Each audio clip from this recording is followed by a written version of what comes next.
Cuckoo Lady, E. Jean Carroll, is back in the news. We're going to cover that case. It's not yet at the Supreme Court, but I believe it will go there. We're also going to cover the collapse of France and the collapse of Japan. Welcome to Doug in Exile. Shout out to the Quad Club people that watch all 4 videos. This is the 4th video of the day. Working hard for you. And I love working for you guys. It's easy. But I'm going to make sure that you get all of the major news of the day. Here's E. Jean Carroll's temporary victory on Trump regarding her case. Coming into the Situation Room, an appeals court has just upheld the $83 million defamation judgment E. Jean Carroll won against President Trump.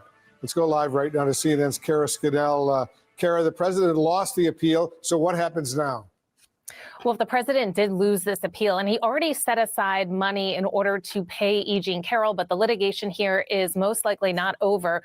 Donald Trump's lawyers releasing a statement in which they said that they will continue to fight this, and that they said the defense will be taken over by the Department of Justice. This was a civil lawsuit that was brought against President Trump when he was out of office. It went to trial when he was out of office, but now he is saying it should be handled by the Justice Department as this moves forward. Now, the next step here would be a challenge to the U.S. Supreme Court. That is certainly something that the Trump administration can attempt to do, and it would be up to the justices to decide whether to hear this. But you'll remember this was the big judgment against Donald Trump as he was a candidate, brought by E. Jean Carroll, the magazine columnist who said that he had sexually assaulted her in a New York department store. Well, she falsely claimed it. We're going to go into some of that. This lady's a nut. I've got new video footage of her to prove it. But this is a bit of a nothing burger only because it was, predicted. This isn't like the Letitia James fine, which is $450 million for a non-crime. This one is $83 million. And at least it went through sort of a normal process. Okay. But it still went through a normal process of Democrats and the appeals court, which was loaded up primarily with Democrats. So I still believe this may go to the Supreme Court. I hate to say it, but Trump's already set aside the money for this lady. $83 million. He's made $1 billion just on his cryptocurrency. So Trump is not going to be out a ton of money. I just think the basic criminality of this thing wasn't changing the statute of limitations to allow this case to go through in the first place. In the mid-1990s, and she went on trial twice. The first time, a jury found that Trump had sexually abused her and had defamed her when he denied the assault, when he said that she wasn't his type, and when he said that she made up the claim to boost sales of her book. The other thing was that in that first case, Trump didn't take it seriously. He didn't even fight it. He didn't even show up in court. The second case was different when they put Alina Habba on it. The first one just kind of sailed through because he kind of thought it wasn't going to be taken seriously by the court. The jury awarded her $5 million.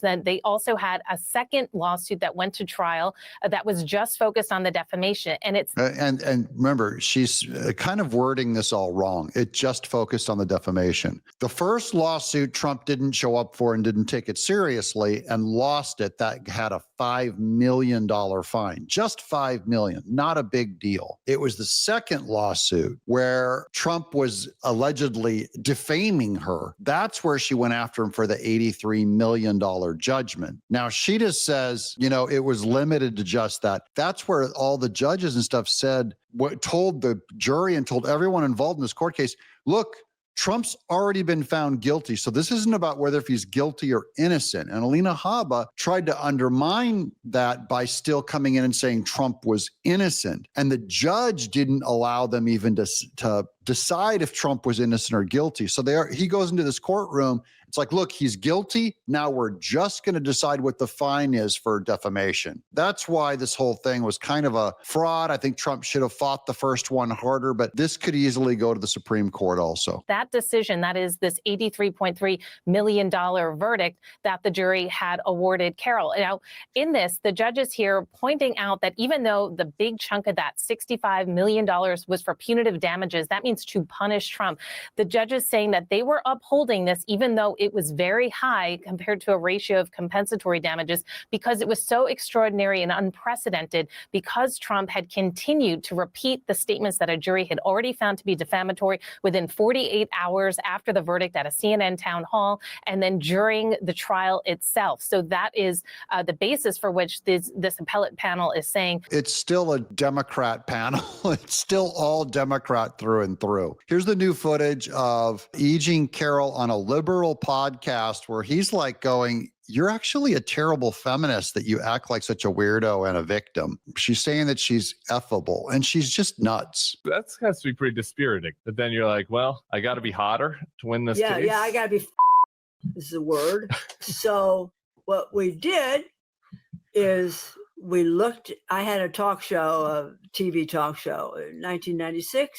This one is just her using the word effable. That is to make herself out to be a piece of meat. She has to show herself to this Democrat jury and make them believe that she is someone who someone would want to go to bed with, is how I'll put it nicely. And so what's weird is she's going to claim to be a feminist, right? And she's saying that it's easy to manipulate a jury by getting them to think that she is someone who you'd want to go to bed with, like turn herself into a piece of meat. Well, the jury and the judge are also allegedly feminists. So she's saying like she can convince them that she ought to be, you know what I mean? It's like it's so backwards and she's so backwards and strange. I went through that. Some of the shows took screenshots of my hair cut in a bob, and we did then I found the hairdresser and the makeup person who made me look like that in 1996. She came every day to trial, did my hair and makeup exactly like it was in 1996. I wore the exact same clothes I wore in 1996. The reason why she had to prove to this jury or keep putting on this giant puppet show to the jury that she was dressed like she was in 96 was Trump. His main argument was she's not my type. And so she wanted to show, if she dolled herself up to look like it, that she was his type. So she had to convince the jury that she was the kind of person they would think that Trump would want to take to bed. Exact clothes. Yeah, they're back. It's back in trend. Yeah. Oh, I don't have a book here, but the thing I'm wearing on the cover, I bought it at Bergdorf's in 1993. So Wow. that's the kind of, and I didn't look like I looked in 96, but I looked like somebody who could have looked like somebody in 96, and it was enough. It was enough. So it was a trick. That doesn't. It was a trick. She won with a trick. Now listen to this challenge from him. This is another liberal feminist. Make you annoyed? That doesn't. Your feminist juices don't start flowing over that? Like, oh no. Doesn't this make you annoyed that isn't there a feminist heart beating in your chest? And she just goes, nah, give me the money. Feminism, what? Women's rights, what? Here's Department of Homeland Security. Department of Homeland Security law enforcement will continue to flood the zone in Los Angeles. This was the Supreme Court case that we went over in the last video. Okay, remember it mentions Kristi Noem. That Trump got the okay to flood the zone in Los Angeles. Why was he waiting on that? This triggered Trump's going into Chicago because of that. Here, I'll show you. Trump administration launches Operation Midway Blitz to push to target illegal immigrants, fight violent crime. In Chicago, it's on right now. Here's a clip, okay? All the lunatic Democrats, they've already gone to the federal agents that are at the ICE detention center in Chicago. They've already had enough, and the ICE guys are going after these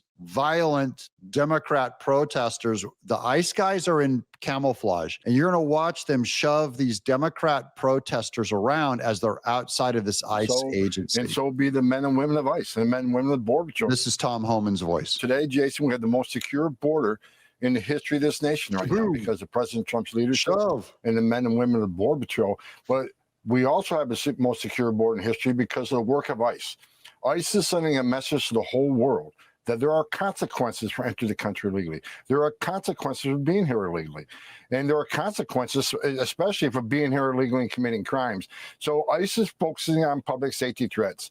And I looked at the numbers this morning. 70% of everybody ICE arresting is a criminal. The other 30%. So look, these are the ICE arrests coming to Chicago. That's good news. Chicago is going to be healing very soon. Okay. Here's France's prime minister overwhelmingly loses a confidence vote. So this is France. Their government is right now in collapse. France's prime minister overwhelmingly loses his confidence vote, toppling his government. This is falling out from right under Macron. Legislators topple France's government in a confidence vote on Monday, a new crisis for Europe's second largest economy that obliges President Emmanuel Macron to search for a fourth prime minister in 12 months. That's their version of the president. A fourth prime minister in 12 months. He was ousted in a 364 to 194 vote against him. I wonder what he's thinking. Qu'est-ce que tu penses? But Beirut paid the price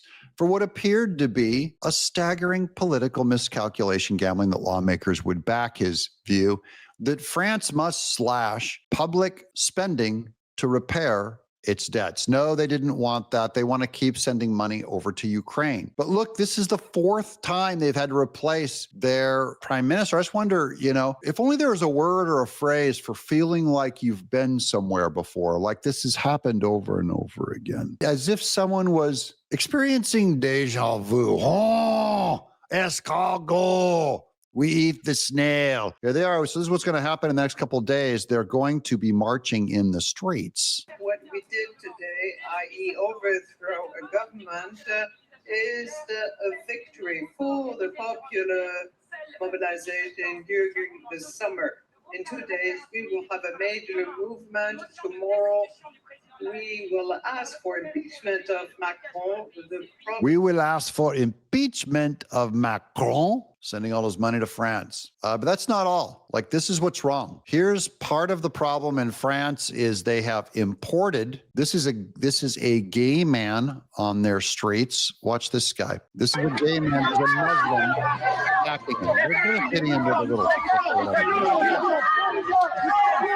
You're pushing him, covering him, and hitting him with one of those little weird sticks. This is what's happening on the streets in France. A French man was attacked by Islamists in Bordeaux for being gay.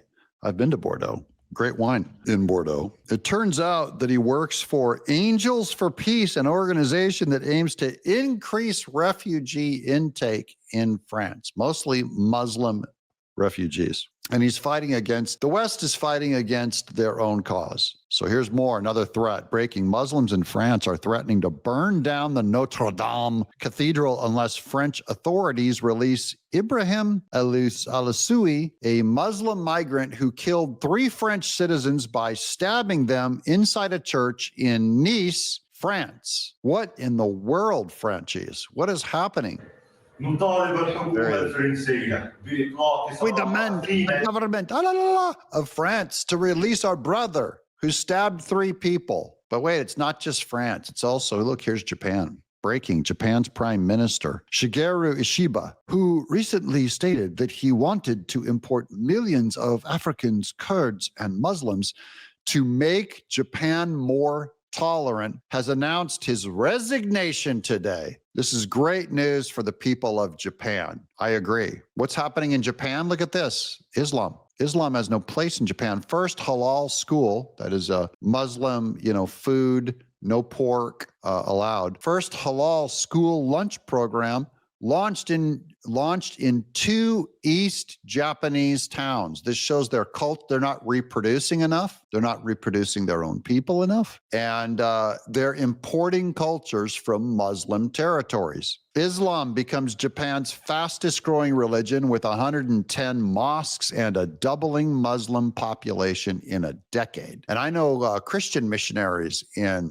Japan, and I'm rooting against the Islamification of Japan. Now, here's Elon Musk took a hit at this prime minister a while ago. This is from September 6th, so a couple days ago. Can Japan stay itself while changing? Japanese Prime Minister Shigeru Ishiba wants to import millions of Africans to make it more tolerant, citing his Christian faith. This is a Japanese. I always thought they were like Buddhists, Shinto Buddhists. This is the Christian trying to be more tolerant by bringing in Muslims. Dude, bad plan, bad strategy. And Elon Musk wrote this to this Japanese Prime Minister Ishiba. Elon Musk wrote, "If this continues, there will be no Japan. just some islands where Japanese people used to live. A country is a people, not its land. He has previously warned Japan could cease to exist without higher birth rates. He's right. Japan's unique culture, its traditions, language, and spirit lives in its people. My son and Angie,